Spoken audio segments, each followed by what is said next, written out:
न्यामारा जनजाति की शांत घाटियों में बसे, जहां समय पहाड़ियों की लय में चलता प्रतीत होता था। इस आदिवासी आश्रय में उनकी सांस्कृतिक पहचान की धड़कन पारंपरिक ढोल में निवास करती थी, एक पवित्र वाद्य जो पीढ़ियों से गुंजायमान था, लचीलापन और एकता की कहानियों को बताता था। इन शांत घाटियों में अनिका नाम की एक युवा संगीतकार रहती थी। अनिका अपनी फुर्तीली उंगलियों और परंपरा के प्रति गहरी श्रद्धा के साथ आदिवासी ढोल की संरक्षक थी। जैसे जैसे पहाड़ियां अतीत की फुसफुसाहट के साथ प्रतिध्वनित होती गईं, जनजाति को घाटियों के माध्यम से प्रतिध्वनित होने वाली परिचित तालों में सांत्वना मिली। हालांकि बदलाव क्षितिज पर था। अर्जुन नामक एक उत्साही डीजे के रूप में एक आधुनिक प्रभाव जनजाति में आया। अर्जुन की जीवंत इलेक्ट्रॉनिक ताल और अत्याधुनिक उपकरणों ने समुदाय के युवा सदस्यों को चकाचौंध कर दिया। कुछ नया करने के आकर्षण से आकर्षित होकर वे डीजे के संगीत की स्पंदनशील ऊर्जा की ओर आकर्षित होकर पारंपरिक ढोल से दूर जाने लगे। अनिका ने एक सांस्कृतिक अलगाव को महसूस करते हुए पारंपरिक ढोल के महत्व को पुनर्जीवित करने की जिम्मेदारी ली। उनका मानना था कि ढोल की भावपूर्ण लय जनजाति की पहचान और लचीलापन की कुंजी है।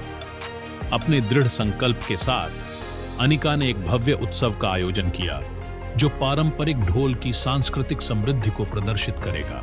त्योहार का दिन आ गया और आदिवासी मैदान जीवंत रंगों और खिलते फूलों की सुगंध से सजे हुए थे।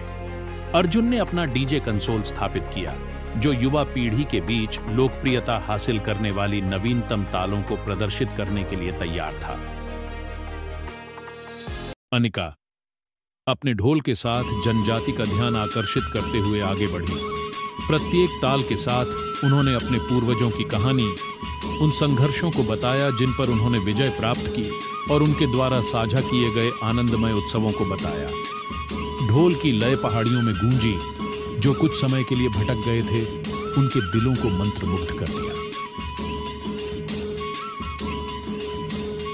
अपने ढोल वाद्य से मंत्रमुग्ध जनजाति ने अपनी विरासत के संरक्षण के महत्व को महसूस किया।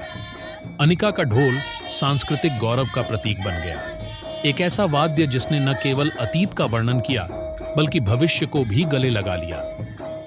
त्योहार के बाद न्यामारा जनजाति ने सर्वसम्मति से सहमति व्यक्त की कि डीजे की ताल रोमांचक थी, लेकिन पारंपरिक ढोल एक ऐसा महत्व रखता था जो उनकी जड़ों से प्रतिध्वनित होता था।